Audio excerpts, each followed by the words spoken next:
My favorite color is pink. Some boys don't like pink. I don't like pink. It's just not my color. I have never worn pink.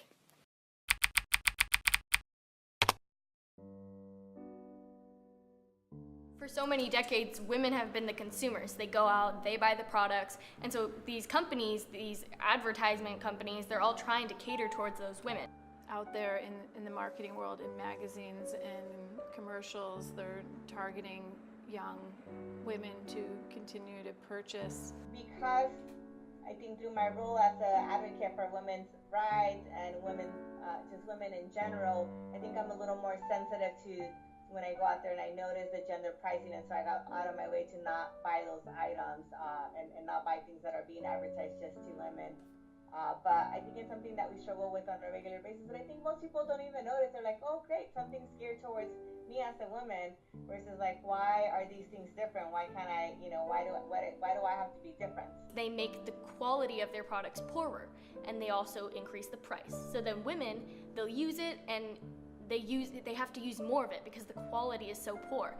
I used to use this razor that was a men's razor because I felt like it did a better job shaving my legs. And then one day I decided I need to be more feminine, and I went out and purchased a pink razor that was packaged for women and sold to women. While we were shopping, another thing that we noticed was not just pink and blue was a big color scheme going on, but also white and then dark blues, dark grays, a very dark color. And so the white was always with the women. White is associated with virginity and purity and all the good things that women need to have. And so women are associated with the color white, and then men are allowed to be like mysterious and gruff. And it's also white versus black. They're complete opposites pretty much. Just there's such a division with those colors, and there's also such a division between females and males. Boys don't want to feel the shame of playing with another gender's toy. I don't want to play with girls' dolls because they're a little too girlyish. If parents at a young age see their kids, playing with something that's aimed towards a girl or aimed towards a boy, they kind of don't like it. Guys aren't comfortable wearing girls' clothes because they think it's strange and they think it's weird, and they don't think it's their personalities. They don't think it's right for that gender to wear those types of clothes. I won't wear a dress because dresses are not for boys. I have never worn a dress. People either want to keep putting one gender in one place and the other gender in the other place. And some people don't want to do that. They think it's okay for boys to wear girls' clothes and that girls can wear boys' clothes. I have nieces and nephews, so I see it when I go out to purchase stuff for them, and so I oftentimes try to find things that are gender neutral, and I definitely notice things that are geared towards a little girl or towards a little boy, and it's really hard to find gender neutral stuff for them.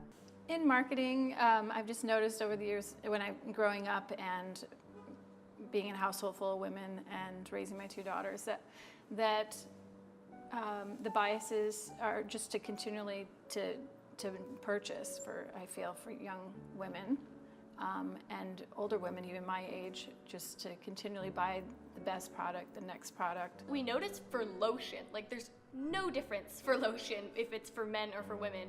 Same with shampoo and deodorant, there's no difference. But there was, the women's was a white bottle, and it was 13 ounces.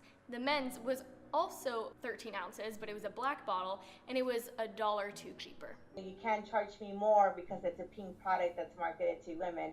It should be priced the same as what we charge men. It doesn't matter how wrong it might sound to us. These businesses are just hungry for money. I get taxed. I have to pay extra because I was born with a uterus. And so it's bad enough that I'm already underpaid, undervalued, and unappreciated. But on top of that I also have to pay extra for products. There needs to be more information out there.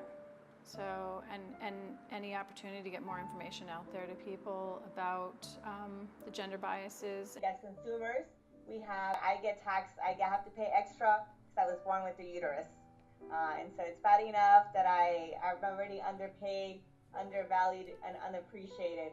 But on top of that all, I also have to pay extra for products. Brand more things is unisex. I think as legislators, we could also pass laws to make sure that companies are held accountable, and they're thinking about that from the beginning, and they're not just, thinking about their bottom line and that's it. Basically, the advertising, the marketing that's out there being directed to us is propaganda, and so you have to be aware of that.